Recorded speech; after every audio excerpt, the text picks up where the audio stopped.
Booster Course Wave 3 for Mario Kart 8 Deluxe is here, and we're checking out all changes and differences made for the returning courses. The first race of the Rock Cup is Tour London Loop.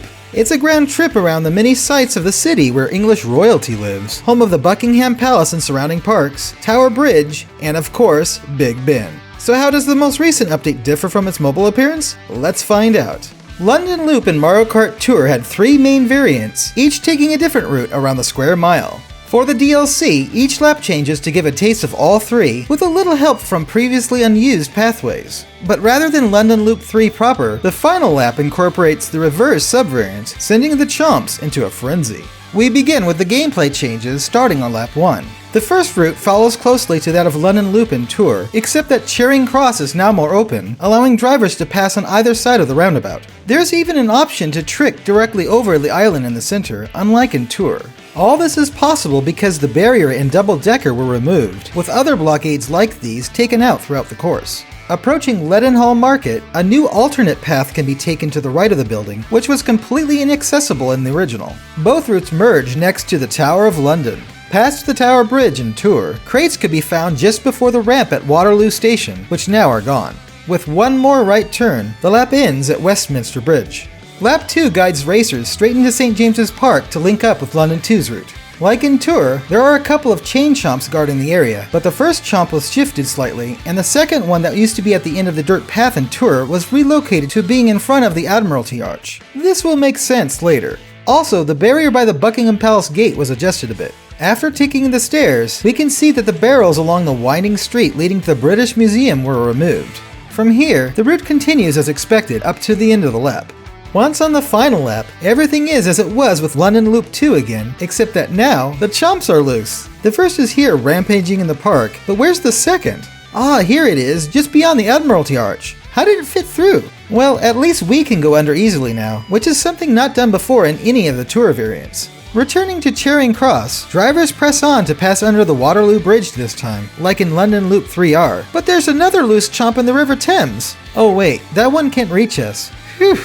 On the other side of the underpass, the barrels and crates that were in Tour were removed. Just a little further ahead is the Tower of London again, with the final chomp on the loose. Turning towards the Tower Bridge, it's clear that the glide ramp and dash panel that were in London Loop 3R are not here this time. Also no longer present are the barrels and crates along the river by the London Eye. Still, what a wild ride. The race, not the Ferris wheel.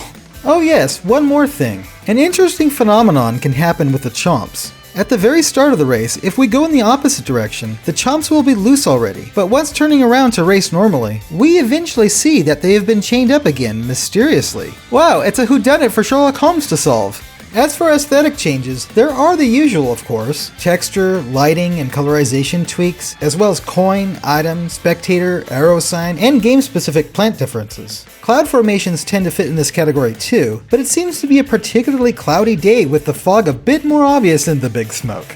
And like many courses, the minimap was turned 90 degrees clockwise. Some other general adjustments around the city are the barrier style swaps in various spots, the arranged flowers on flowering shrubs, the litter bins being pushed back, and the presence of little birds. As for specifics, let's start with Elizabeth Tower, formerly called Clock Tower, which houses the famous bell of the Great Clock of Westminster, Big Ben. A few decorative elements around the clock face here have been altered a bit. Curious.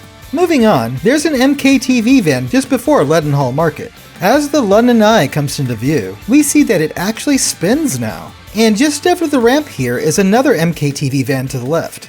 At the entrance to St. James's Park, the tan asphalt with trim before the barrier was reformed to make the path a little easier to interpret. Down the winding road is a ramp leading to the front of the Bush House. On the other side of the road to the right, a bicycle seems to be missing. Did someone steal it? Just around the bend, Waterloo Bridge was given new support posts to hold up that railing. After passing under the bridge, 2 MKTV vans are parked to the left. We have to end it with a bang, yeah? Or maybe a bong. From a bell, that is. Big Ben chimes in the opening now. Brilliant. And nostalgic. What also may bring back memories is the music that plays while racing around the swinging city. It appropriately references classic rock, which many associate with the British invasion of the 1960s, but this style seems to incorporate some of the 70s and 80s, complete with distortion guitar slides and organ accompaniment. Although it has a bit of a MIDI or synthesized quality to it, the original has high energy, with the occasional sound of skidding over the asphalt, as if someone were performing donuts in front of us.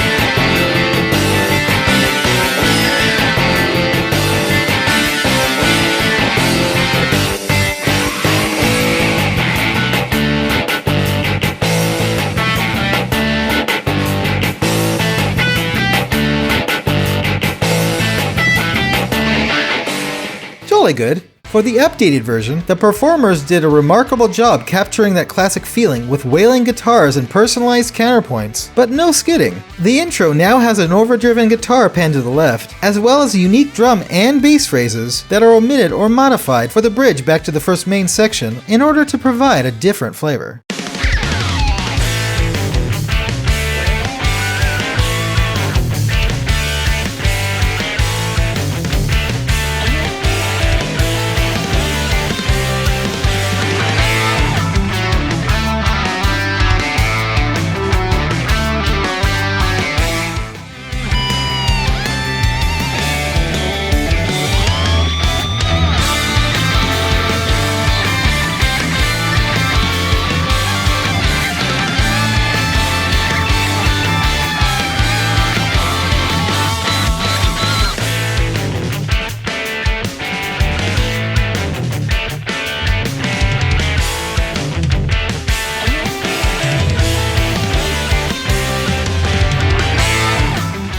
It's positively smashing. By the way, if you enjoy game music analyses like these, check out Melodies of Gaming. A link to the playlist can be found in the description.